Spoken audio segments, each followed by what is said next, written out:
High court বিভাগের কোনো মামলায় সর্বোচ্চ ৫ কার্যদিবসে প্রাথমিক আদেশ, সর্বোচ্চ ১০ কার্যদিবসে চূড়ান্ত আদেশ প্রকাশের প্রস্তাব করেছে বিচার বিভাগ সংস্কার কমিশন।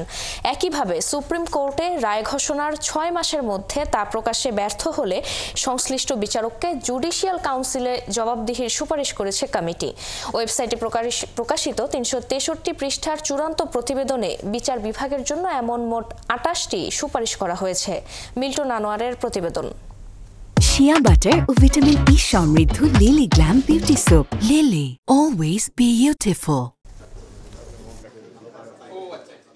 বিচার বিভাগ সংস্কারে গঠিত কমিশন গেল ৫ ফেব্রুয়ারি তাদের চূড়ান্ত প্রতিবেদন প্রধান উপদেষ্টার কাছে জমা দেন। ৮ ফেব্রুয়ারি ৩৬৩ পৃষ্ঠার পূর্ণাঙ্গ প্রতিবেদন মন্ত্রিপরিষদের ওয়েবসাইটে প্রকাশ করা হয়।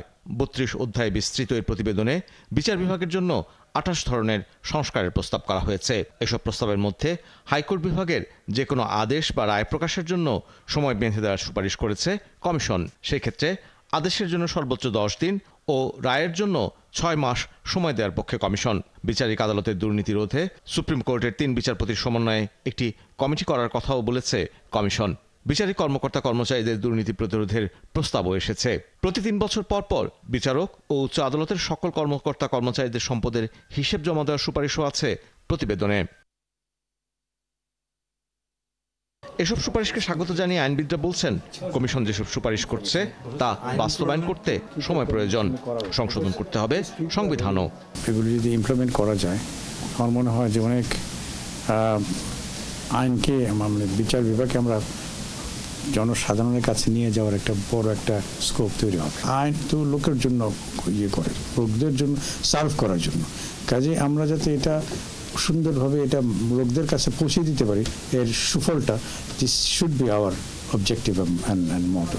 সংবিধানের ১১৬ অনুচ্ছেদ সংশোধন করে সুপ্রিম কোর্টের জন্য স্বাধীন সচিবালয় প্রতিষ্ঠা ও অধস্তন আদালতকে সুপ্রিম কোর্টের নিয়ন্ত্রণে আনার সুপারিশ রয়েছে। মন্ত্রণালয়ের হস্তক্ষেপ বন্ধ না হলে এই সংস্কার কাজে আসবে না স্বীকার করলেন আইনজীবীরাও। বিচার বিভাগ স্বাধীনের ক্ষেত্রে দুইটি বিষয় করলেই অনেক বিষয় সহজ হবে। একটি হচ্ছে নিজস্ব স্বাধীন সচিবালয়, আইন মন্ত্রণালয়ের দ্বৈত শাসন বন্ধ। আরেকটি হচ্ছে বিচারপতি নিয়োগ অধ্যাদেশটা অংশীজনদের সঙ্গে আলাপ করে এটাকে আরো উন্নত করা। সংবিধান, নির্বাচন কমিশন ও বিচার বিভাগের জন্য একটি সমন্বিত কমিশন হলে সেটি আরও কার্যকর হতো বলে মনে করেন এই আইনজীবী। মিল্টন আনোয়ার, ৭১, ঢাকা।